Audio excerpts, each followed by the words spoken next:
Hey everyone. So I wanted to pop on and talk a little bit about sleep. Um, so hopefully, if you catch the replay, just comment replay in the on the post because I'd love to see who is watching. Um, so sleep is one of those things that we'll tell ourselves, oh, I don't need that much sleep, I can function. We just get so busy and we don't prioritize our sleep. But sleep actually affects so many things in our body. It affects our mindset, our mood, our ability to lose weight, and just so many other things in our body. If we're tired, we'll reach for that pick me up, that chocolate bar or something along those lines because we're tired. And it's not that we don't have willpower, it's just that we're so tired, our body is craving that sugar. So how do we get better sleep? I'm going to give you some tips and tricks tonight for getting a better sleep. It's something that I have been working on for a really long time. I used to get very bad sleep, and it was one of those things I prided myself on. Oh, I can live on 5 or 6 hours of sleep, but it really isn't good for you, and I really can't function properly. Once I started getting a proper night's sleep, it just felt so much better. So it really comes down to our bedtime routine. If we want to get up early in the morning, that sort of thing, it all starts at night and what we do to get ourselves ready for bed. If we don't have a good sleep, our circadian rhythm is off, and it actually will affect the success of our morning routine if we don't get that good night's sleep. And our body does all of its healing while we're sleeping. So we want to make sure we're getting a right amount of sleep, and that right amount is individual for each person. Some people need 9 hours, some people need 7, but the minimum really should be 7 for our bodies to function properly.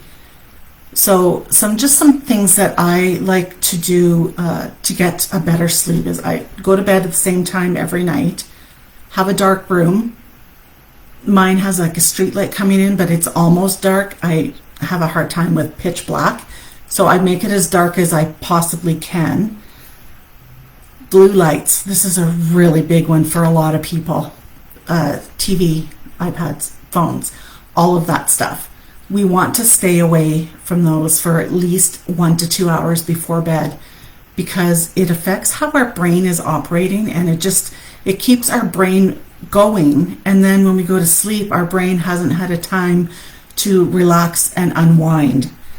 So we want to stay away from those blue lights. I know everyone's got these habits that now that we have smartphones and all of that stuff that it's really hard to stay away from, but make a point of it.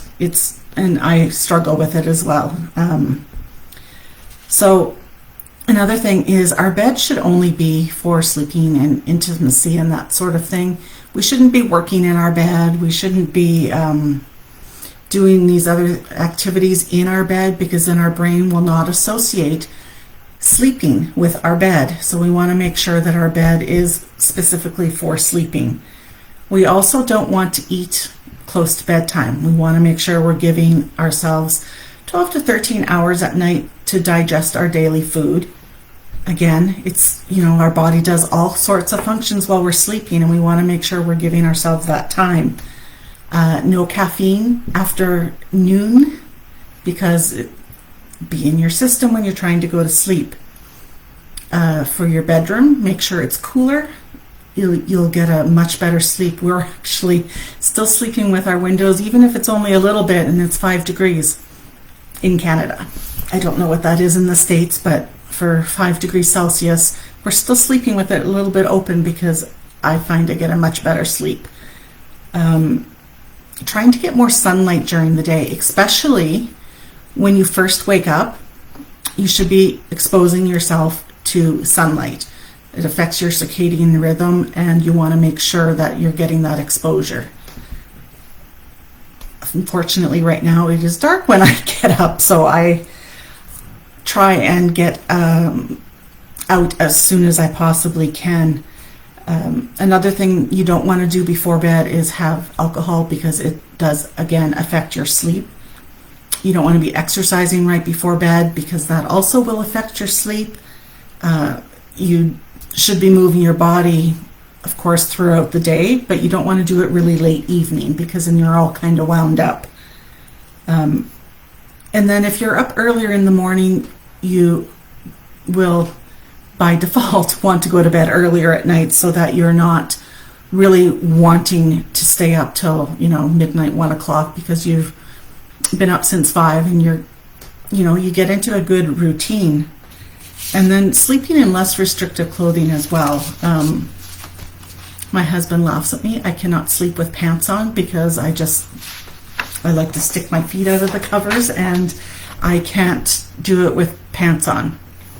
So something else that really helps, there's some activities that you can do to help unwind. So you can do gratitude journaling, you can do meditation, a little bit of light reading. You don't want to, do some heavy duty reading right before bed, because then again, your brain's going to be going, and you're not going to be in that relaxed state that you need to fall asleep.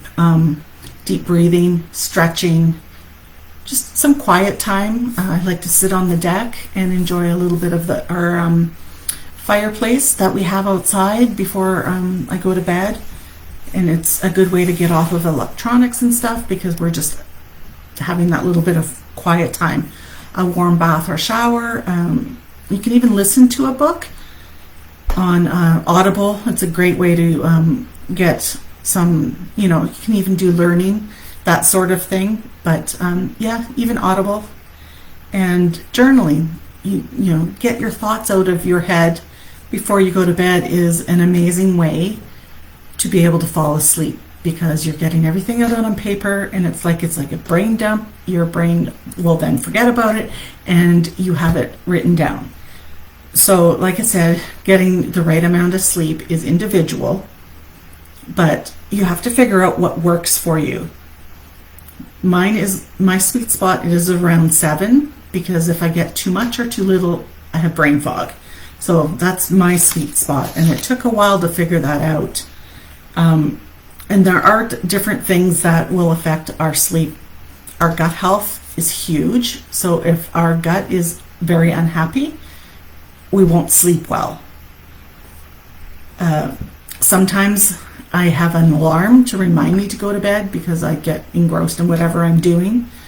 Go to bed at the same time every night. I get my stuff out in the morning, so I'm just ready. I can go to sleep and start my morning routine in the morning. And a good way to get started on this sort of routine to help get that better sleep is kind of write out what you want to put in your schedule, like skincare, reading, etc. And allocate an amount of time that you think those activities will take. And then start.